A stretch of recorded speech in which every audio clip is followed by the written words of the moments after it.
مسؤولين حزب المعارض كهاي وطني الدقمة تقوى شالي ayaa beeniyeen mas'uuliyiin maalintii shalay ahayd warbaahinta ka sheegay in iska casileen xilal ay ka hayeen xisbiga mucaaradka ah wadani kuna biireen xisbiga kulmiye mas'uuliyiintani arrintaasi waxba kama jiraan ku tilmaamay ayaa waxa hadaladoodii kamid ahaa waxa kale soo kaxaysteen dad aan ka tirsanayn xisbiga wadani waxa kale uu sheegay dhammaan taageerayaasha xisbiga wadani ee degmada Togwa Jaale inaan waxa weeyaan haba yaraatay wax miisaana ay wax yeeli karto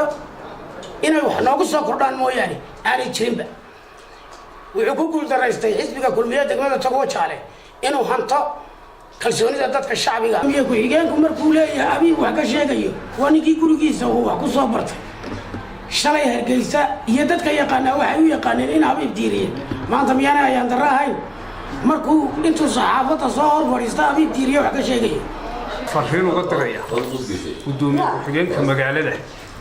oo ilaahda abiib waa sidan adeerkii markasta TV-ga ka caaya adeeg doqonay adeerkii abiib ma muuqdo wuxuu ilaadaa abiib baa ku nasabnay siyaasadii abiib baa sidan noqday adeerka waxa ugu qurux badan adigoo siyaasadda lagu baran maayo adeerkaaye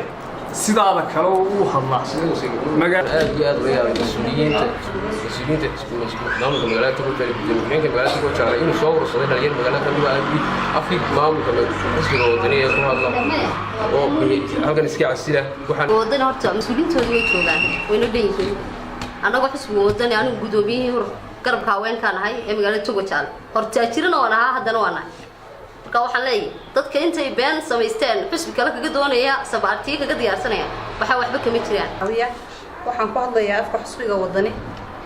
waxaan maqlay xoghayn shalay hadashay oo tir gudoomiyaha waxaan ay xoghayntii xisbiga wadani taa waxba kama jiraan anigoo